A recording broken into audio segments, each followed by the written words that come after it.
product. It is the product of the NMS, and the county government's logo is there. We did not produce this document, and therein lies a lot of information which they themselves have captured. Now, when they failed to sign these minutes, and when that meeting of public participation was called, and we drew their attention to this book, it did not augur well with the residents. And by the way, what happened, there was an altercation, and the officers went to seek refuge in the ward admin's office within Jericho Social Hall. I must mention here that by 12:30, that meeting was in disarray. But we reached out to our Honorable Senator Sifuna, and he stopped what he was doing. He came all the way up to Jericho Hall. And after that, when we explained our case, that is when he realized the grave concerns that we had and arranged for us to come to Senate. We could only seek refuge in the Senate. Why? Even now I've heard you say, Chair, that you will make arrangements for us to meet the governor. I have only met my governor since elections twice, today and last time. Chair, point of order. Point of order. Governor, you have your time. No, don't. That's why it's a point of order. Chair. You're not allowed a point of order because you're not a member of this house. I'm a member. You are a member, but I will make sure. Governor. It costs you nothing to hear me. Governor, just a moment. Let him just finish. Chair, once he finishes, I'm gonna make sure that I give you a right of response. Of course, I'm responding to everything that I said. But you don't know what I want to ask. No, the reason I'm saying this is because when he's presenting, I want him just to finish his presentation, then I come to you. I'm going to give you a chance to be able to ask. Can we just finish Representative John, because you've got only about 2 minutes to finish. I will allow him to speak. Allow him to speak, please, Chair. John, go ahead. And therefore, our views, which we are presenting to you today and which have been captured in those files in quite some detailed documentation, is that, as Senator Sifuna stated, that there seems to be something here that we either need this to be resolved or not to be. We need it to be resolved like yesterday.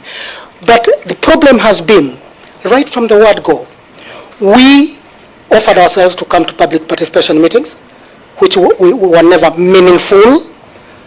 And secondly, because you cannot be heard, then the only alternative you have is to seek for alternative institutions that can help you. And that is why we have gone to NLC, because of the land. We believe we own this land, legally so. And we still also understand we legally own these houses as our houses, because they were rent to own a house, as you have already been explained in those documents that you have been given, and as already explained by my Maringo counterpart. Chair, we were going to seek... You have one more minute. We were going to seek your indulgence here, that you engage NLC and engage the county government to please hear us out. We are still in square one. We still believe the residents said no to this project. Proper consultations have never been made, and the law has been broken left, right, and center.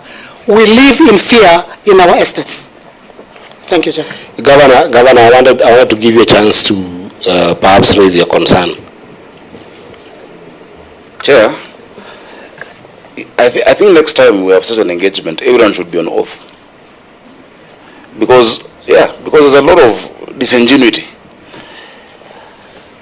Chair, I will share with you a letter, because he says he's met me once or twice, and that they seek audience and they're not getting audience. We invited them for a meeting with me on the 7th of April, 2025.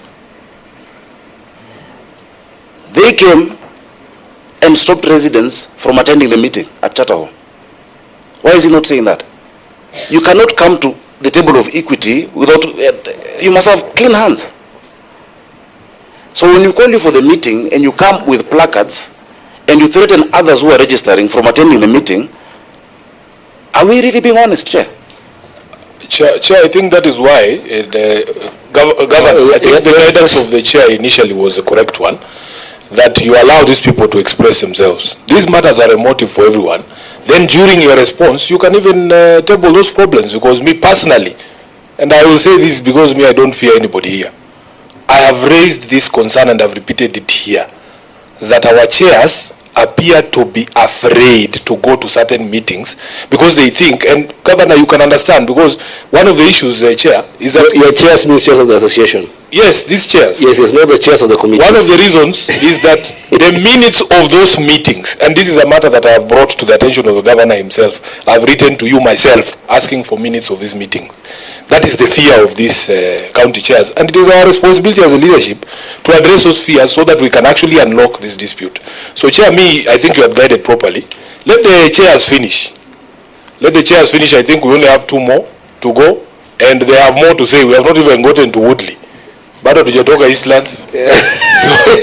So I think we have got 2 more. Thank you, Joe's representation. And Governor, as I said,